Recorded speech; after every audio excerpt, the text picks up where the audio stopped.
ಎಲ್ಲರಿಗೂ ನಮಸ್ತೆ. ಇತ್ತೀಚಿನ ದಿನಗಳಲ್ಲಿ ಹೆಚ್ಚಾಗುತ್ತಿರುವ ವಾಯು ಮಾಲಿನ್ಯ ಸಮಸ್ಯೆಯಿಂದ ಆರೋಗ್ಯದಲ್ಲಿ ಕುಂಠಿತವಾಗುತ್ತಿದೆ. ಇದರಿಂದ ಎಷ್ಟೋ ಜನರಿಗೆ ಆರೋಗ್ಯ ಸಮಸ್ಯೆ ಉಂಟಾಗುತ್ತಿದೆ. ಕೆಲವರಿಗೆ ಹೃದಯಾಘಾತ, ಇನ್ನು ಕೆಲವರಿಗೆ ಬೇರೆ ಬೇರೆ ಸಮಸ್ಯೆಗಳು ಉಂಟಾಗುತ್ತಿದೆ. ಇಷ್ಟೇ ಅಲ್ಲದೆ ಕಸ ವಿಲೇವಾರಿ ಕೊರತೆಯ ಕುರಿತಾಗಿ BBMP ಅವರು ತೆಗೆದುಕೊಂಡಿರುವಂತಹ ನಿರ್ಧಾರಗಳು ಇದು ಎಷ್ಟು ಮಟ್ಟಿಗೆ ಜನರನ್ನು ತಲುಪಿದೆ. ಅಲ್ಲದೆ ಇದರ ವಿಷಯವಾಗಿ ಜನ ಸರ್ಕಾರಕ್ಕೆ ಹಾಗೂ BBMP ಅವರಿಗೆ ಯಾವ ರೀತಿಯ ಸಲಹೆಯನ್ನು ಕೊಡ್ತಾರೆ ಅಂತ ಅವರ ಬಳಿಯೇ ಕೇಳೋಣ ಬನ್ನಿ. ಹಾಗೂ BBMP ಅವರು ತೆಗೆದುಕೊಂಡಿರುವಂತಹ ಕ್ರಮಗಳು ಜನರಿಗೆ ಅರಿವಿದೆಯೋ ಇಲ್ಲವಾ, ನಾವು ಅದರ ಬಗ್ಗೆ ತಿಳಿಸಬೇಕೆಂದು ಅವರಲ್ಲೇ ಕೇಳೋಣ ಬನ್ನಿ. ನಮಸ್ತೆ. ಇತ್ತೀಚಿನ ದಿನಗಳಲ್ಲಿ ಹೆಚ್ಚಾಗುತ್ತಿರುವಂಥ ವಾಯುಮಾಲಿನ್ಯ ಹಾಗೂ ಕಸ ವಿಲೇವಾರಿ ಸಮಸ್ಯೆ ಬೃಹತ್ ಬೆಂಗಳೂರು ಮಹಾನಗರ ಪಾಲಿಕೆಯವರು ತೆಗೆದುಕೊಂಡ ಕ್ರಮಗಳ ಬಗ್ಗೆ ನಿಮ್ಮ ಅನಿಸಿಕೆ?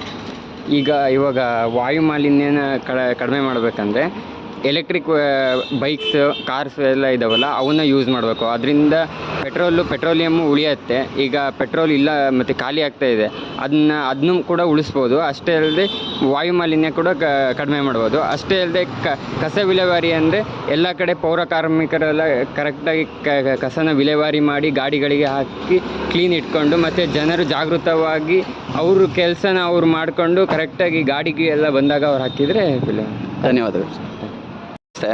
ಬೃಹತ್ ಬೆಂಗಳೂರು ಮಹಾನಗರ ಪಾಲಿಕೆಯವರು ತೆಗೆದುಕೊಳ್ಳುವಂತಿರುವ ಕ್ರಮಗಳು ನಿಮಗೆ ತಿಳಿದಿದೆ. ಅಷ್ಟೇ ಅಲ್ಲದೆ ಕಸ ವಿಲೇವಾರಿ ಬಗ್ಗೆ ಅವರು ತೆಗೆದುಕೊಳ್ಳುವಂತಿರುವ ಕ್ರಮ ಹೇಗಿದೆ, ನಿಮ್ಮ ಅನಿಸಿಕೆ? ತಗೊಂಡು ಹೋಗ್ತಾರೆ. ಒಂದೊಂದು ದಿನ ಲೀವ್ ಇದ್ದರೆ ಮತ್ತೆ ಮಾರನೇ ದಿನ ನೀಟಾಗೆಲ್ಲ ಕಸಗಳು ತಗೊಂಡು ಹೋಗ್ತಾರೆ, ನೀಟಾಗಿ ಮೇಂಟೆನೆನ್ಸ್ ಮಾಡ್ತಿದ್ದಾರೆ. ಇತ್ತೀಚಿನ ದಿನಗಳಲ್ಲಿ ಜಾಸ್ತಿ ಆಗುತ್ತಿರುವಂಥ ವಾಯು ಮಾಲಿನ್ಯದ ಬಗ್ಗೆ ನೀವು ಮಹಾನಗರ ಪಾಲಿಕೆಯವರಿಗೆ ಯಾವ ರೀತಿಯ ಸಲಹೆಯನ್ನು ಕೊಡ್ಬೋದು ಅನ್ನೋ ನಿಯಂತ್ರಣಕ್ಕೆ? ಹಂಗಂದರೆ ಎಲ್ಲ ನೀಟ್ನೆಸ್ ಆಗಿರ್ಬೇಕು, ಕಸ ನೀಟಾಗಿ ಡಸ್ಟ್ಬಿನ್ಗೆ ಹಾಕಿ ಇಡಬೇಕು.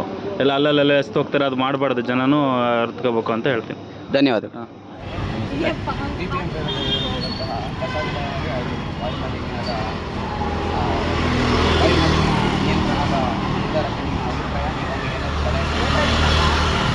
ಅಂದರೆ ಗಾಡಿಗಳು ಜಾಸ್ತಿ ಆಗ್ತಿದೆ, ಇಲ್ಲ ಡೀಸೆಲ್ ಗಾಡಿಗಳೆಲ್ಲ ಇದಾಗ್ತಿದೆ, ಎಲ್ಲ ಬ್ಯಾನ್ ಮಾಡಬೇಕಂತ ಇದ್ದಾರೆ. ಡೆಲ್ಲಿ ಕಡೆಯಿಂದ ಬರ್ತಿದೆ, ವಾಯು ಮಾಲಿನ್ಯ ಜಾಸ್ತಿ ಆಗ್ತಿದೆ ಡೀಸೆಲ್ ಗಾಡಿಗಳಿಂದ. ಪೆಟ್ರೋಲ್ ಗಾಡಿಗಿಂತ ಡೀಸೆಲ್ ಗಾಡಿ ಡೇಂಜರ್ ಅಂತಾರೆ. ಮತ್ತು ಅಲ್ಲಿ ಇಲ್ಲಿ ಕಸ ತುಂಬ ಬಿದ್ದಿದೆ ಶಿವಮೊಗ್ಗದಲ್ಲಿ. ಒಂಚೂರು ವ್ಯವಸ್ಥೆ